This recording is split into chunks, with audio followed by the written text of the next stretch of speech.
De acordo com dados da Federação das Indústrias do Estado do Rio, a Firjan, o Rio de Janeiro é o maior produtor de gás natural do país, responsável por 47% de toda a produção nacional. Também somos o maior mercado consumidor. Apesar da grande capacidade de produção e exploração, o gás natural ainda não atingiu toda a sua potencialidade.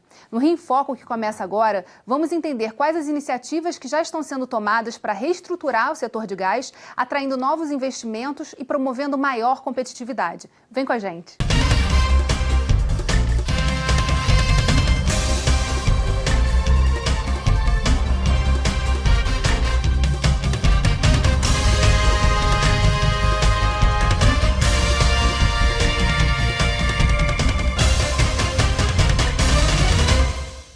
O Rio em Foco recebe o secretário executivo de Gás Natural do Instituto Brasileiro de Petróleo, Gás e Biocombustíveis, o IBP, Luiz Carlos Costa Milan, e o presidente da KPMG, André Donha. Em 2016, o Ministério de Minas e Energia lançou o programa Gás para Crescer, com o objetivo de impulsionar o crescimento desse setor em todo o país. Na entrevista a seguir, a diretora do Departamento de Gás Natural do Ministério de Minas e Energia, Simone Cristine, explica que oportunidades esse programa abre para o mercado.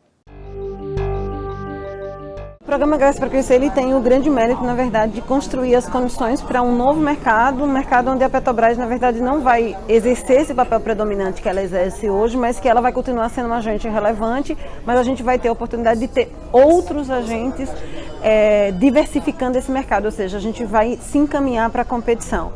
Eu diria que as grandes vantagens que a gente tem é, de certa maneira, estimular um conjunto maior de agentes que atuem na exploração e produção. A gente já tem uma diversificação no transporte de gás.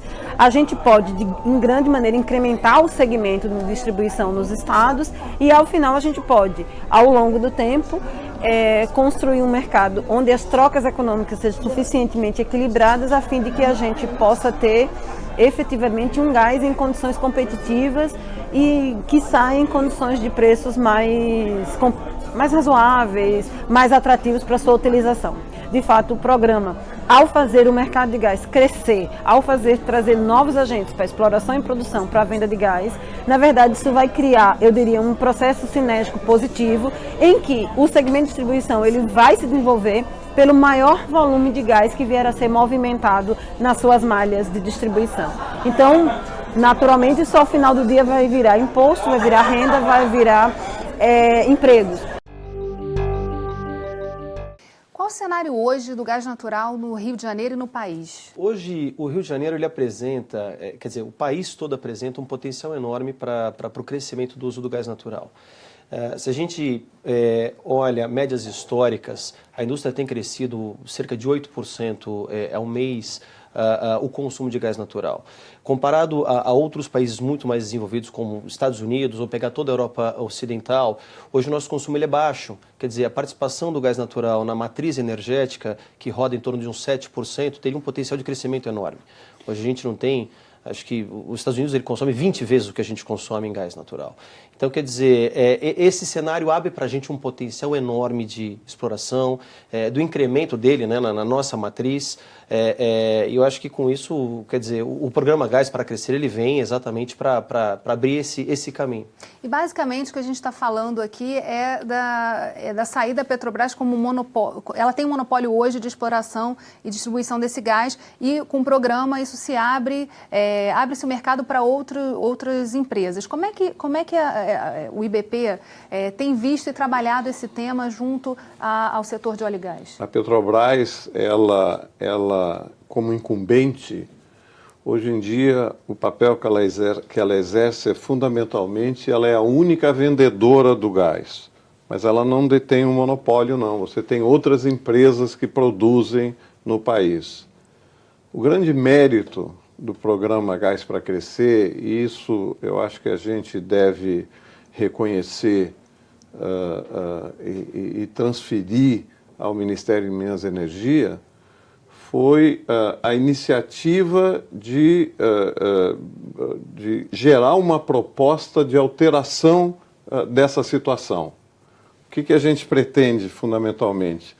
É sair dessa posição onde você tem um incumbente, a Petrobras, vendendo para normalmente 15 distribuidoras, para uma nova situação onde a gente tenha um número de produtores, poderiam ser 5, 10 produtores, e aí se juntariam os comercializadores, vendendo para 1.000 consumidores.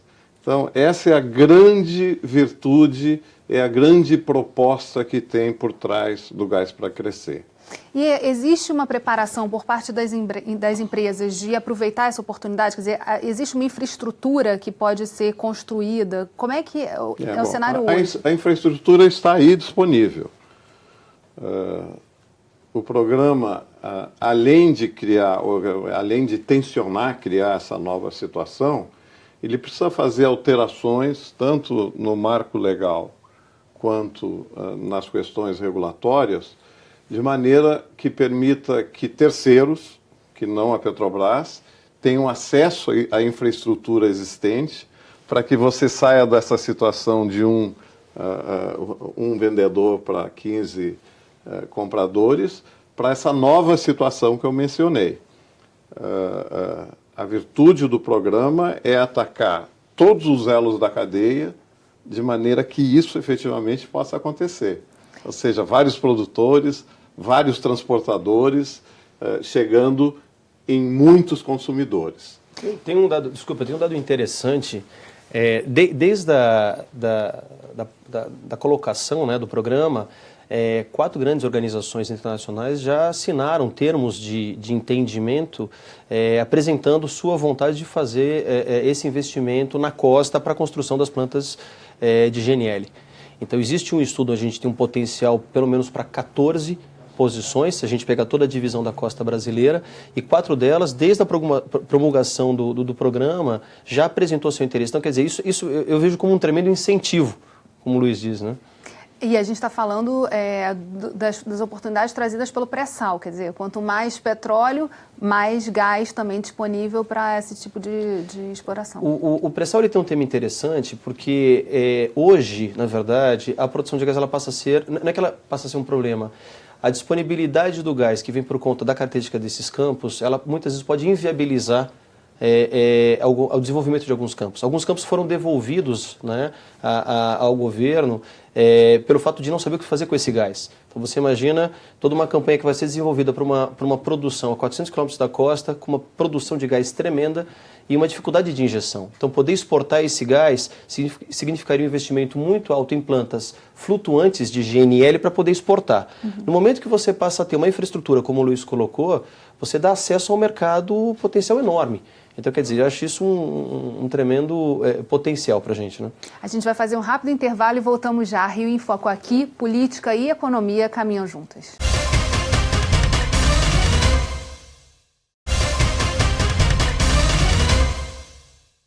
O Rio em Foco está de volta com Luiz Carlos Costa Milã e André Donha.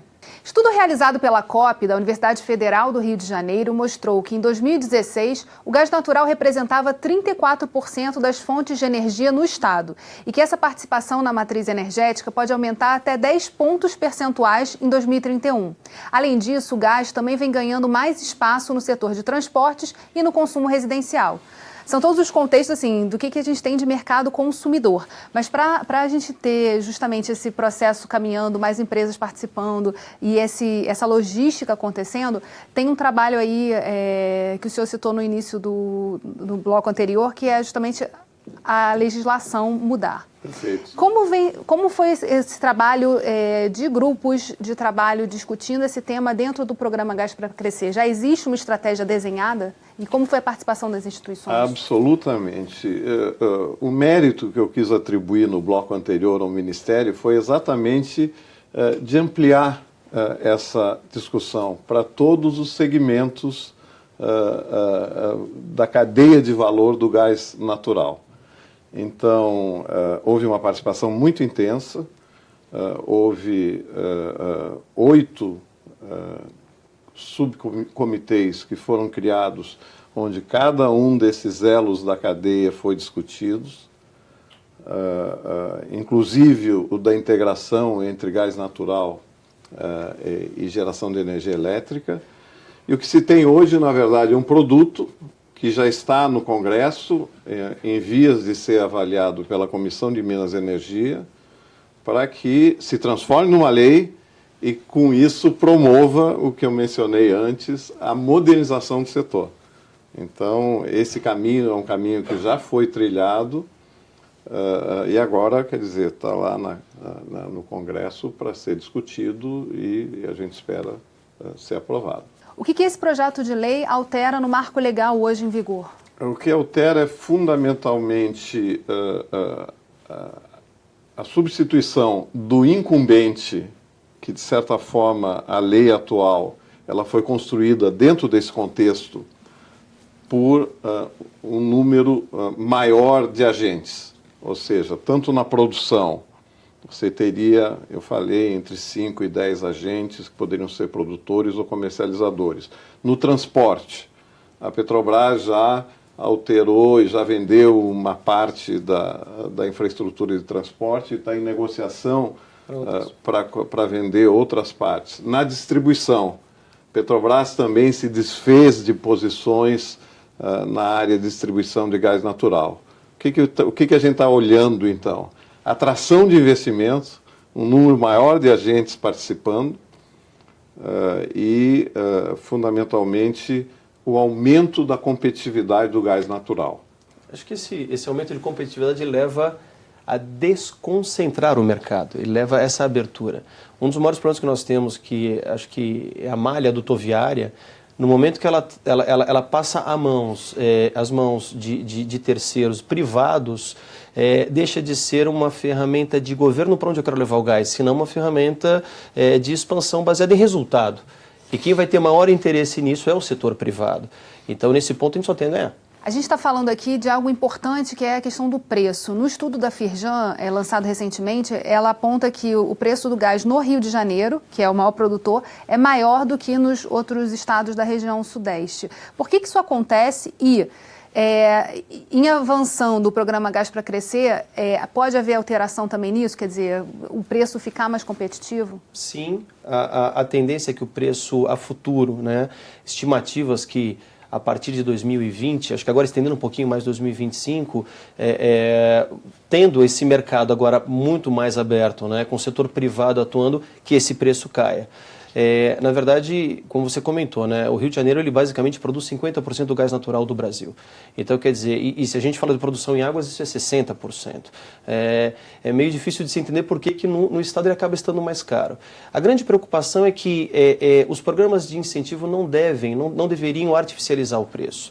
Um programa de incentivo ele tem um problema que ele pode ser retirado a qualquer momento. É diferente de você ter uma base jurídica, como o Luiz colocou, né, bem centrada, o que dá muito mais garantia a longo prazo para investimento privado. Então, se eu quero fazer um investimento e enxergo uma segurança jurídica mais assentada, eu não tenho a preocupação que amanhã esse incentivo seja retirado. No passado, quando o gás natural ele chegou ao Rio e aos outros estados, houve um incentivo bastante forte, principalmente por questões ambientais, reduções, né, ou incentivos em questões tributárias. A gente percebe que ao longo do tempo isso foi sendo retirado, o preço na compra foi sendo renegociado, tivemos alguns momentos complicados há alguns anos atrás, né, com um incremento muito forte do custo do milhão do BTU. Então acho que uma política bem desenhada para que você possa fazer investimento em malha, em distribuição e comercialização, impreterivelmente vai fazer com que o preço caia a futuro. E o mais importante, ou tão importante quanto, e só complementando as observações, é a chegada de gás adicional a partir do pré-sal. Ela leva a investimentos, leva a geração de emprego, leva a aumento de arrecadação de impostos no Rio de Janeiro. Tem um exemplo muito recente, na última rodada, na última licitação que houve para a geração de termoeletricidade, 2 térmicas vão ser instaladas aqui no Porto, uma no Porto de Açu e outra num outro local, mas aqui no estado do Rio de Janeiro. Então, isso são novos investimentos, são empregos, são impostos a serem recolhidos. Um outro investimento de grande porte é a unidade de processamento de gás natural que está sendo instalada no Comperj. Está em fase de construção acho que está no término do processo de licitação. Quer dizer... São investimentos vindo para o Rio de Janeiro. Investimentos vindo para o Rio de Janeiro. Sem contar com a história que nós comentamos, associada a investidores comprando ativos da Petrobras. E talvez a coisa mais relevante foi, efetivamente, o sucesso das últimas rodadas que nós tivemos aqui. Os números são muito importantes.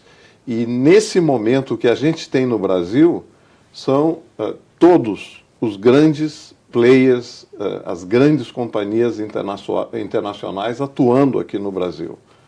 Então, isso são mais empregos para o Rio de Janeiro, e isso, quer dizer, com um foco muito grande, estou no Brasil, mas com um foco muito grande no Rio de Janeiro, mais empregos no Rio de Janeiro, mais impostos no Rio de Janeiro, mais royalties no Rio de Janeiro, mais participação especial, quer dizer, é um ciclo muito virtuoso de retomada. De retomada importante, que a gente vai ver isso muito brevemente.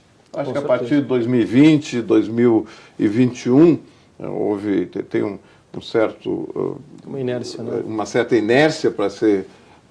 que se estabelece nesse processo, isso vai aparecer de uma forma muito marcante. Só como um ponto complementar, né? Grandes empresas do setor petrolífero, estão entrando fortemente no setor de geração de energia. Já faz parte do portfólio. A gente está percebendo uma mudança global com a entrada agora dos carros elétricos. Não temos ainda um marco muito bem desenhado e regulado para isso. A demanda de energia elétrica crescente. A melhor fonte que a gente acaba tendo acaba sendo o uso do gás natural, né? E é sobre isso que a gente vai falar no próximo bloco. Não saia daí. Rio em Foco aqui, política e economia caminham juntas.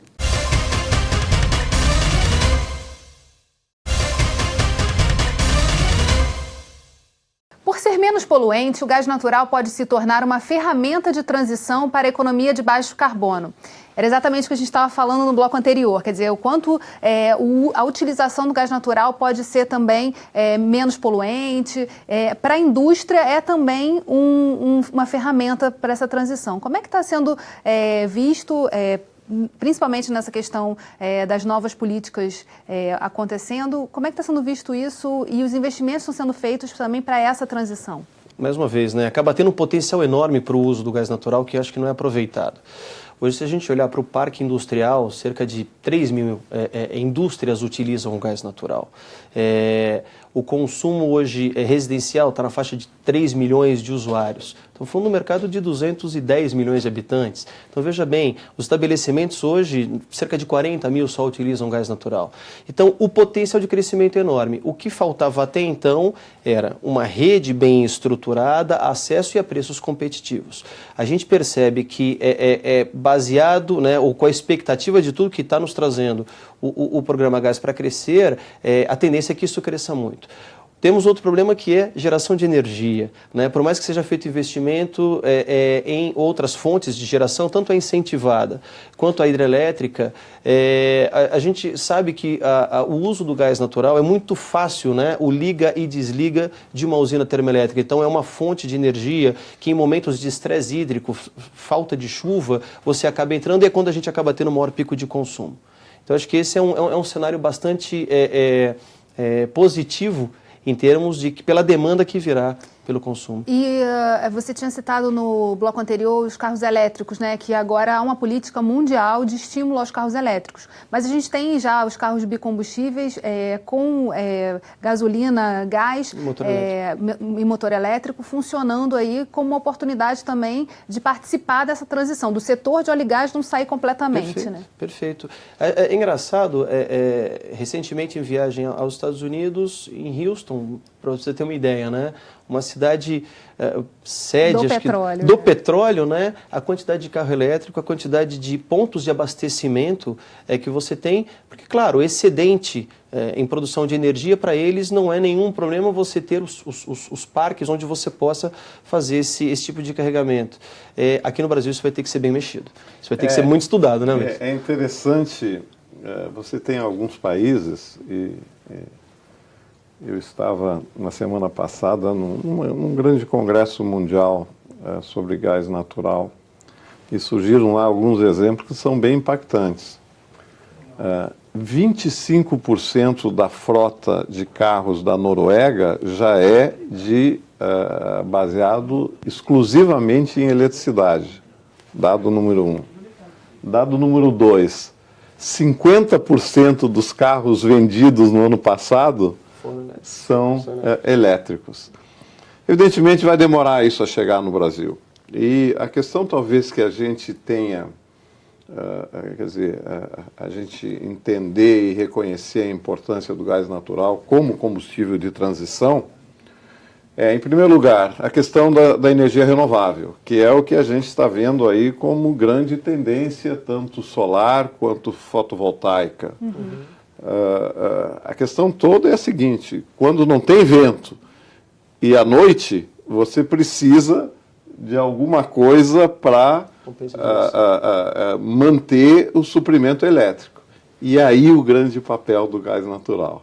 Ou seja, ele é exatamente o combustível de transição, porque ele complementa essas fontes de geração. Mas é muito importante a gente ter também a consciência que o gás natural vai estar presente entre nós nos próximos 30 anos de uma forma muito intensa. Então, talvez a gente falar em combustível de transição seja uma subestimação desse papel. Que ele vai tomar primeiro o mercado e depois ele vai continuar a se perenizar. Exatamente. Agora, relação... Seria um combustível, vamos dizer, de destinação, um combustível fundamental. O que a gente está falando, na verdade, é da possibilidade da tomada de um mercado que ainda não existe, que vai ser potencializado, está sendo construído a partir dessa legislação. O que a gente precisa fazer em paralelo nos estados, porque a gente está falando de legislações federais, né, que impactam e são discutidas em Brasília. Mas em nível estadual, pensando nesse potencial, na oportunidade que a gente tem desenhada para o estado do Rio de Janeiro de aproveitar essa onda do gás. Como é que o que precisa ser feito em nível estadual e como é que vai ser o trabalho aí, o desafio do IBP, da indústria, de dialogar com o legislativo, com as forças políticas? No nível estadual, o mais importante é permitir aos consumidores terem acesso direto ao gás natural. Já existe na legislação, legislação estadual, a figura do consumidor livre. É isso ser colocado em prática, ou seja, a partir do momento que você tiver mais de um supridor, os consumidores que se enquadrem nessa categoria de consumidor livre vai pagar lá a tarifa da distribuição, pelo uso da infraestrutura, mas teriam a possibilidade de fazer a escolha de onde eles comprariam o gás natural. Isso é muito parecido, desculpe te interromper, Luiz, com o que aconteceu no setor elétrico, né? O setor elétrico, no momento onde a gente apresentou um excedente em geração, abriu-se a possibilidade para comercialização, se você, como disse o Luiz, né, atinge os patamares devidos para você comprar diretamente em quem está gerando. Hoje você patamares previstos, inclusive, na regulação estadual, Perfeito. Que é o regulador estadual que estabelece.